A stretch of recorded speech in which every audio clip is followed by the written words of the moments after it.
L'entrepreneur du jour, c'est Laurent Pevzner. Bonjour. Bonjour. Vous êtes le président fondateur de Scène Expérience, leader de l'improvisation en entreprise. Alors, ça peut paraître un petit peu surprenant. Qu'est-ce que l'improvisation en entreprise? Vous allez nous l'expliquer, mais d'abord, l'histoire de votre entreprise. Alors Scène Expérience, en fait, nous on est créé en 2005. C'est une histoire un peu particulière puisqu'au départ, moi j'étais comédien professionnel, j'étais spécialisé en improvisation théâtrale et par accident je me suis retrouvé prof d'impro sur Polytechnique. Donc dans les grandes écoles. Dans les grandes écoles et du coup j'ai commencé à animer des cours d'impro pour des élèves ingénieurs et j'ai été confronté à des questions qui n'étaient pas du tout des questions artistiques mais des questions qui étaient plus de l'ordre d'une réflexion sur du développement personnel ou sur des aspects un peu de gestion de relations ou de prise de décision avec de l'impro. Et je me suis rendu compte que l'impro était un outil de formation. À qui on s'adresse? Aux entreprises pour avoir des résultats grâce à cette improvisation, à ces méthodes de formation, ou aux salariés au cas par cas? Alors, historiquement, au départ, nous, on a commencé à travailler plutôt avec des comités de direction. Et maintenant, c'est vrai qu'on déploie énormément de formations un peu plus industrielles. Par exemple, pour des équipes de commerciaux, des managers, des ingénieurs, des gens comme ça. En fait, l'intérêt de l'impro, c'est que ça ne s'improvise pas. On peut apprendre à improviser. L'impro ne s'improvise pas. C'est le paradoxe. Il y a des outils, il y a des mécanismes, il y a une méthode. Complètement, il y a une méthode qui est précise, il y a des techniques. Il y a surtout... l'intérêt de l'impro, c'est surtout que c'est ce que va épanouir, ce que va développer les techniques par rapport chez les participants. C'est-à-dire que quelqu'un qui apprend à faire de l'impro à un moment va développer des compétences relationnelles. L'idée, c'est de se synchroniser avec son interlocuteur, avec son partenaire, de rester en écoute malgré de l'urgence ou de l'imprévu, de gérer de l'énergie, de gérer des émotions, de se décontracter pour être opérationnel.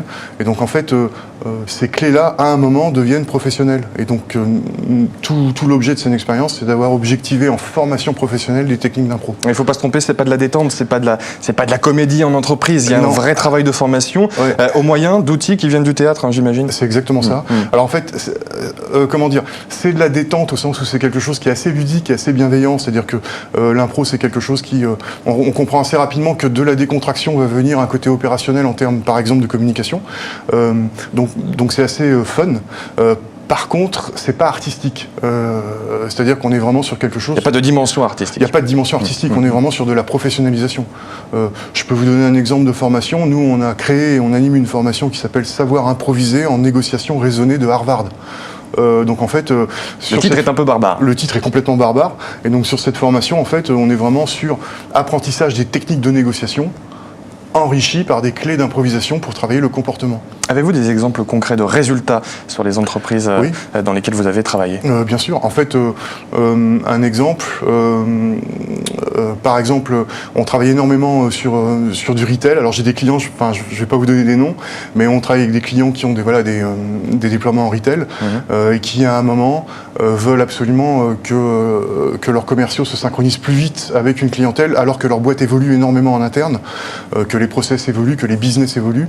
Et donc, à un moment, il faut que ces équipes de commerciales comprennent vite, s'adaptent, adaptent leur comportement et se synchronisent un peu différemment avec leur clientèle. Et à un moment, l'impro va être un instrument de motivation, un instrument d'apprentissage et un instrument d'adaptation par rapport à ce type d'évolution.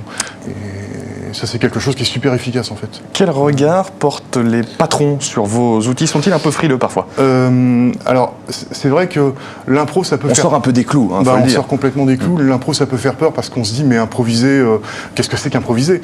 Et en fait, c'est ce que je vous disais, ça s'improvise pas, c'est vraiment très structuré. Et ce qui est intéressant, c'est le chemin, c'est-à-dire les compétences relationnelles que l'improvisation théâtrale va épanouir. Il se trouve que nous, historiquement, on a vraiment on intervient beaucoup sur des comités de direction. En fait, en général, ce qui s'est passé, c'est peut-être une des raisons de la croissance que connaît Scène Expérience, c'est que très souvent, ce qui se passe, c'est que les comités de direction ensuite nous ont demandé d'intervenir pour les N-1, N-1, N-1, etc. Donc en fait, on a... Toute l'entreprise est concernée. Toute l'entreprise est concernée. Le patron lui-même, parfois? Le patron, en général, nous demande ensuite... On peut avoir des séances d'accompagnement individuel, des choses comme ça. En fait, ce qui est intéressant sur un comité de direction, c'est que l'impro va créer une longueur d'onde, une cohésion et une communication assez rapide. C'est quelque chose de sain, de bienveillant.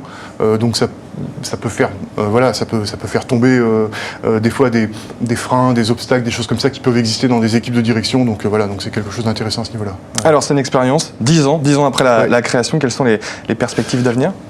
Alors nous là en fait on est vraiment sur de la forte croissance, une raison d'ailleurs de votre présence ici, évidemment.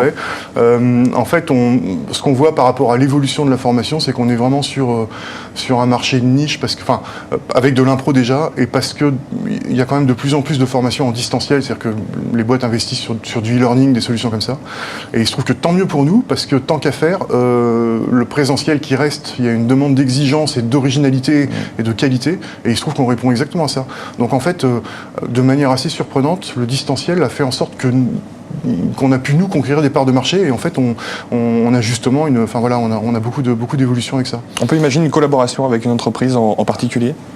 Alors nous là il se trouve qu'on est même sur une création de joint venture avec une entreprise assez conséquente. Une co-entreprise Une co-entreprise, mais je peux pas vous en parler parce que c'est d'accord. Donc mais oui. Le projet existe. Le projet existe bien sûr. Ouais, tout à fait. Au niveau des pouvoirs publics, des responsables politiques, quel regard portent-ils sur votre action?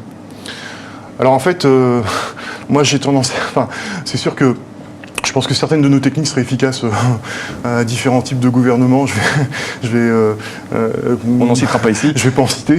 Voilà. Suivez le regard. Mais le mot improviser, par exemple, peut avoir deux sens différents. On peut improviser comme James Bond, ou on peut improviser comme certains présidents de la République. Je vais pas citer de nom, mais on ne citera pas de nom, encore une fois. Donc en fait, voilà. Je pense qu'il y a eu un projet à un moment de lancer l'impro dans les écoles. Ouais. C'est sûr que ce serait quelque chose d'intéressant, parce qu'encore une fois... Porté par Jamel Debbouze, si je me souviens bien. Absolument.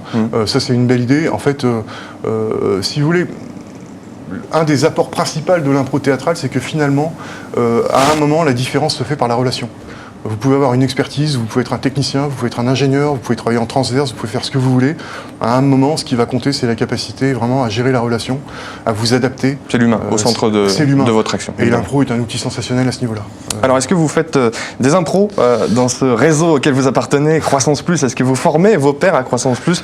Plus sérieusement, qu'est-ce que ça vous a apporté d'appartenir à ce réseau? Croissance Plus, alors j'ai eu l'occasion d'animer quelques workshops pour Croissance Plus. J'en étais sûr.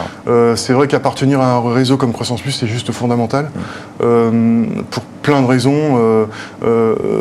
Déjà, pour quelqu'un qui est confronté, le mot est intéressant, à de la croissance, parce que c'est pas toujours facile à gérer. Croissance Plus, quelque part, c'est un réseau qui va me permettre de se professionnaliser, parce que diriger ou entreprendre, c'est pas la même chose, et quand vous êtes confronté à de la croissance, vous devez maîtriser un peu ces deux aspects. Vous devez aussi bien entreprendre que diriger.